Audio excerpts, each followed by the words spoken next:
আসসালামু আলাইকুম দর্শক বৃন্দ, কেমন আছেন?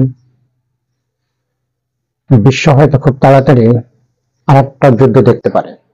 খুব তাড়াতাড়ি হয়তো আরেকটা যুদ্ধ দেখতে পারে। সেই যুদ্ধটা হলো আমেরিকা এবং ভেনেজুয়েলার ভিতরে। আমেরিকা এবং ভেনেজুয়েলার ভিতরে একটা যুদ্ধ লাগার একটা সম্ভাবনা আছে। আমেরিকার প্রেসিডেন্ট ডোনাল্ড ট্রাম্প উনি ঘোষণা দিয়েছেন যে উনি সিদ্ধান্ত নিয়ে ফেলেছেন ভেনেজুয়েলার উপরে সামরিক আক্রমণের জন্য। আমরা রাশিয়া ইউক্রেন যুদ্ধটা দেখেছি এবং ইসরায়েল প্যালেস্টাইন যুদ্ধটাও দেখেছি মিডিয়ার মাধ্যমে। বিশ্ব হয়তো খুব তাড়াতাড়ি আর একটা যুদ্ধর মুখোমুখি হচ্ছে বা হতে যাচ্ছে। এটার কারণটা একটাই, সেটা হলো যে ভেনেজুয়েলার যে মাদক দ্রব্য, এই একটা বিষয়ে ডোনাল্ড ট্রাম্প উনি তুলে ধরছেন যে তাদের মাদকের জন্যই এই যুদ্ধটা সাধারণত হচ্ছে। সম্ভবত উনি পুরোপুরি খুলে না বললেও, তবে ভেনেজুয়েলাকে পুরোপুরি দোষারোপ করেছেন যে ভেনেজুয়েলা থেকে বিশাল আকারের মাদক আমেরিকাতে ঢুকে। এই বিষয়টাই উনি একটু তুলে ধরেছেন। মাদক একটা দেশের থেকে আর একটা দেশে ঢুকে, এটা ঠিক আছে।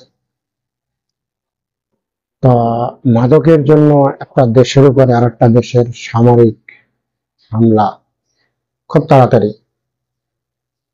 হয়তো আমেরিকার প্রেসিডেন্ট ডোনাল্ড ট্রাম্প উনি হয়তো খুব তাড়াতাড়ি হয়তো ভেনেজুয়েলার উপর আক্রমণটা চালাবেন। হয়তো শুনবেন, সকালবেলা ঘুম থেকে উঠে শুনবেন যে আমেরিকা আবার ভেনেজুয়েলার উপর আক্রমণ করেছে হঠাৎ। কারণ তাদের আক্রমণটা হঠাৎ হয়।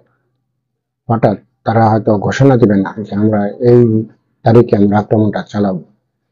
দেখবেন যে ঘোষণা দেওয়ার পরপরই যে আক্রমণটা শুরু হয়ে গেছে, কিন্তু বিশ্ববাসী জিনিসটা বুঝতে পারবে না। আমরা দোয়া করি ভেনেজুয়েলার জন্য এবং আল্লাহর কাছে এটাও দোয়া করি যে ডোনাল্ড ট্রাম্পের মনটা যাতে আল্লাহ নরম করে দেয় এবং ভেনেজুয়েলার উপরে যাতে সামরিক যে অ্যাকশন, যুদ্ধ, সেটা যাতে না হয়।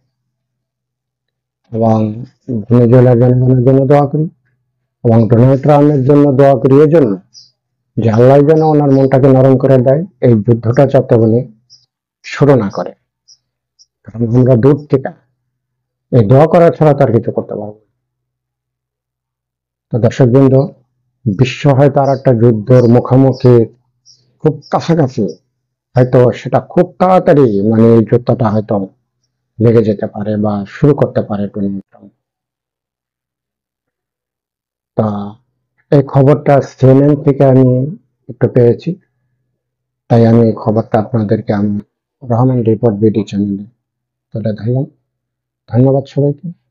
আসসালামু আলাইকুম।